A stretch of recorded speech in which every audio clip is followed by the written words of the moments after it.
And Berry is a financial analyst and partner at the investment firm Cornell Capital. She joins us now from New York. And thank you for being with us. Thanks for having me.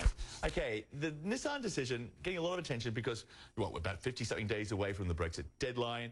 But the UK has been dealing with capital flight almost since the results of the referendum came out. But what does it say when $100 million and promises of ongoing government assistance is on the losing end to all the fears that could be caused by the chaos and uncertainty of a no-deal Brexit?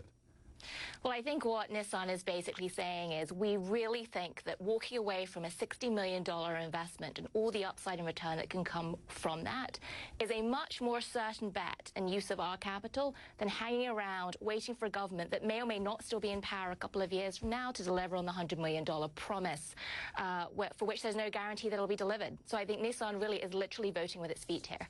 And others are following in their footsteps that have already led the way in some respects. But then there's also this squeeze sort of coming from the other direction, an EU-Japan free trade deal which took effect last week. Business groups estimate that the potential benefit of the EU-Japan deal to the UK would be £3 billion, was about $5 billion US a year if Britain had stayed in the EU. Other experts believe the EU-Japan deal will make it harder for the UK to attract inward investment.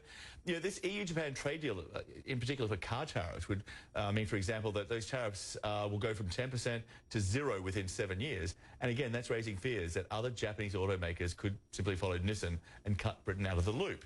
And the thing about car manufacturing, it's been one of the bright spots for the UK economy.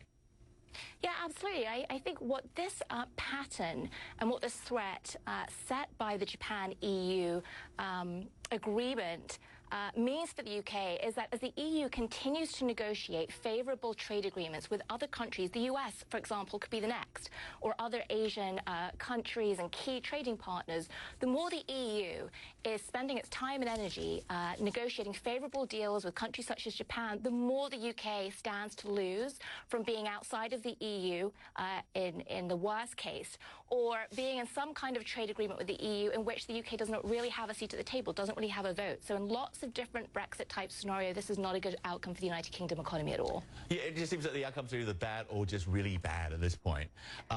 We're also looking at the concern of the chaos that a no-deal Brexit could have impacting business confidence. Q4 of 2018, confidence levels nosedived. Then again, Q1 this year are the lowest level for nearly a decade. That has real-world consequences in terms of investment and hiring. Absolutely, and I think there are a couple of things here. I think there is the uncertainty that surrounds what happens under the different Brexit scenarios. But I think, you know, as we keep marching on 53 days now and counting to the Brexit, the spectre of a no-deal Brexit continues to loom larger and larger and larger. And if you look at what the Bank of England said, for example, they have said very unequivocally, if we fall off the cliff and there is a no-deal scenario, we're looking at a recession that is worse than that the UK saw during the financial crisis. So when you think about consumer confidence, in a scenario where there at least still seems to be some will amongst the government to try and find some scenario here that is not a no deal, the closer we get to that and still no resolution is in sight, the more you really are starting to look at a really bad case as the Bank of England's laid out. And this is not just going to impact Britain and Europe. There's a fallout for 49 developing countries, which are part of a no-tariff special trade deal with the EU that will not apply to their exports to Britain post-Brexit. Right now, their share of their exports to the UK exceeds, what, 35% in apparels, 21% textiles, almost 10% in sugar. Keep note, because those numbers are tariff-free. Post-Brexit, they won't be and are expected to fall. This report from Germany found that, you know, that means that the number of people living in poverty would increase by more than 1.5 million people. Cambodia will feel it the most. Real GDP could fall by just over 1%. Given how little regard it seems the British government has for the potential impact on its own economy, it would seem extremely unlikely that there will be any consideration the impact Brexit will have, you know, on people, you know, around the world who can really least afford it and didn't get to vote.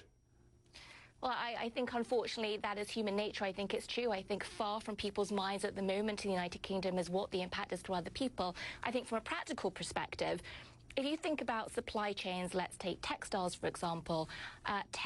Clothing manufacturers who are serving the UK still only have a relatively finite number of countries they can go to source the textile inputs that go into that apparel.